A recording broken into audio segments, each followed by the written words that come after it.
Bon, journée 64. Encore une autre belle journée. Il fait chaud. Il pleut pas. Puis on vient de passer le 800 000. Wouhou!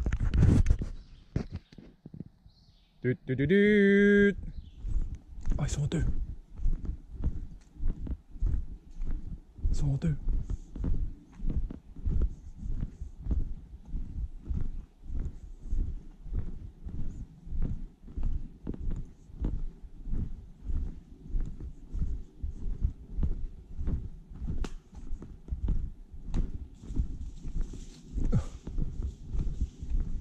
Ils se sont auto-fait peur. Probablement. Oups, ça va rejoindre son chum. Mauvaise direction.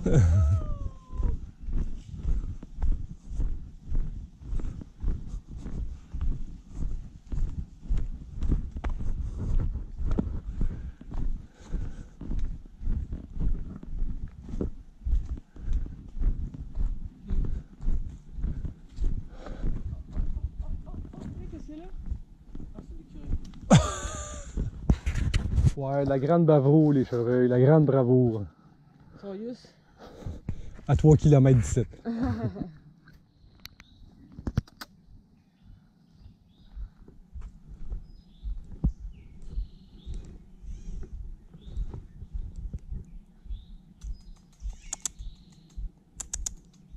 Pas peureux, lui?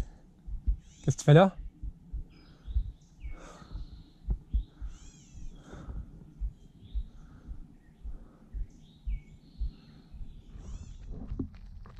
And if I would have just like, of course he's not as aggressive as like a cottonmouth is, but the thing is, there's one right here too if you wanted to get it with the selfie stick. Right there. Yeah. I don't want him to get away. Yeah. Just move your pole.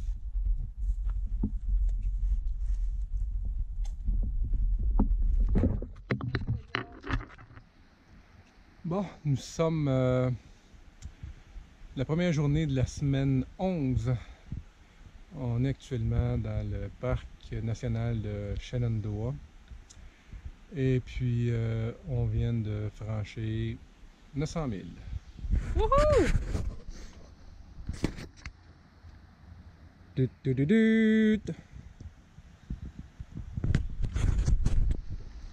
Bon, on est la journée 71. On est dans le parc national de Shenandoah. Ça fait déjà un bon moment là, que j'ai pas fait d'update vidéo. Manqué un petit peu de temps, puis on a eu plusieurs grosses journées difficiles là, depuis je dirais pas loin de 2 semaines. On a eu beaucoup de sections de randonnée assez rocailleuses. Si je fais un petit topo à reculons, ben, hier on a eu la visite de notre ami Two Speed. C'est celui là, qui avait dû quitter pour régler des choses personnelles. Il est revenu, il a fait un petit arrêt pour venir nous revoir. Et puis il lui reste une petite section à terminer de l'Appalachian Trail pour être considéré un section hiker. C'est-à-dire d'avoir complété l'Appalachian Trail, mais par section sur plusieurs années. Il a mis de côté là, son rêve là, de faire d'être true hacker comme on espère faire. À part ça, hier, ben, on a vu notre première femelle ours avec ses 2 oursons. Quand même relativement loin, là. On n'a pas pu prendre de bonnes photos ou de bonnes vidéos malheureusement, mais quand même intéressant à voir. Un peu plus fréquent ou apeurant, on a vu à peu près pas loin d'une dizaine de copperhead snake. Puis Puis il était juste à côté d'un muret dans un stationnement. C'est assez particulier. À part ça, ben, on a pris un petit arrêt à Waynesboro pour un zéro, puis un resupply.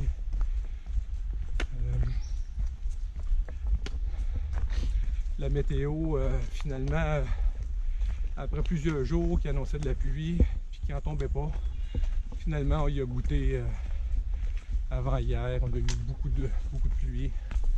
Journée assez difficile. Mais on a passé au travers quand même. Donc on a 900 000 de fait. On est en direction du 1000. On s'en va vers Harper's Ferry. Et puis après le 1000, ben, on va avoir le mi-parcours où on aura le Half Gallon Ice Cream Bucket Challenge, qui est le but, c'est d'essayer de manger un demi-gallon de crème glacée le plus vite possible. Je vais sûrement le faire. Pas battre le record, mais le manger. Donc c'est tout. Bye!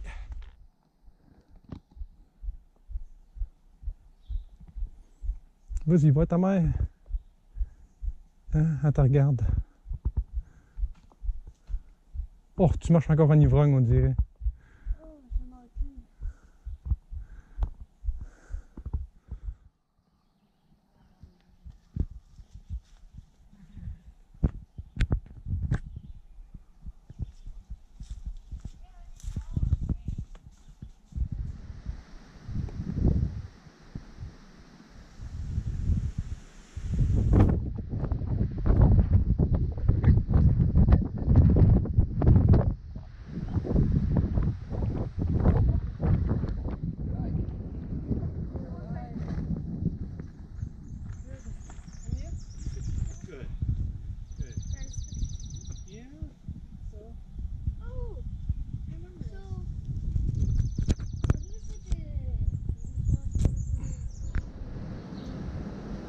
Bon, journée 75. On vient de terminer le Shenandoah National Park. On est actuellement à Front-Royal pour un héros. On veut vous parler un petit peu de... Je vais vous parler un petit peu de notre expérience dans les Shenandoah.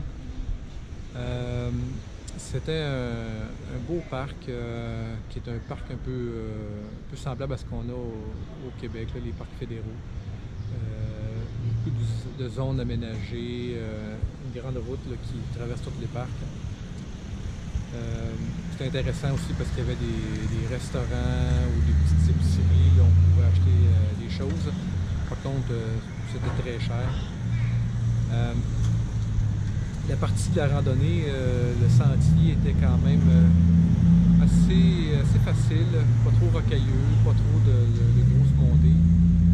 Ce qu'on a moins aimé, c'est la distance qu'on avait entre les shelters. C'était soit trop court, soit trop long.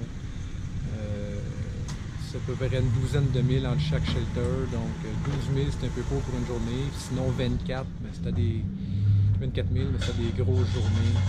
Donc il n'y avait rien qui favorisait le camping là, entre les shelters. Ça c'était un peu plus difficile, je dirais, mais en tout cas, on s'en est sorti. Ce qu'on a bien apprécié, c'est toute la vie sauvage qu'il y avait. Là, on a vu beaucoup d'ours, beaucoup de chevreuils. C'était quand même assez intéressant à voir. Les ours qu'on a vus, à part peut-être un, n'étaient pas vraiment peureux. Donc on a pu les observer quand même assez près. Puis ce qui fait aussi que ça fait déjà plusieurs, donc on est aussi un peu moins peureux quand on les voit, donc on peut prendre un peu plus le temps de les observer. C'est quand même des bêtes assez particulières à voir. On a réussi à prendre quelques photos, mais il faut quand même dire que quand les ours nous voient, ils ont quand même tendance à se sauver, mais pas tous à la même vitesse. Donc, c'est tout pour cette partie-là. On est actuellement à ce qu'on appelle le Base Camp. C'est une place qui est aménagée à côté de microbrasserie pour les randonneurs. On a accès à une douche, puis une laveuse pour laver notre linge, tout à fait gratuitement. C'est vraiment cool, là. Il y a vraiment beaucoup de choses bien organisées pour les randonneurs. Celle-là, c'en est une des plus belles qu'on a vues à date.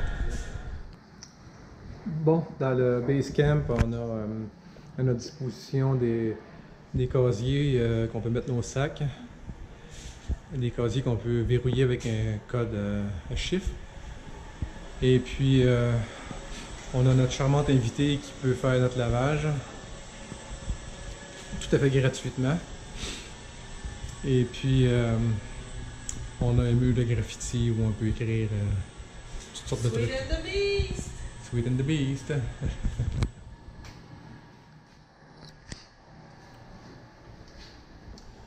On a aussi une place pour prendre notre douche. Même une balance pour voir combien on a perdu de poids. Ouais, c'est vraiment bien fait.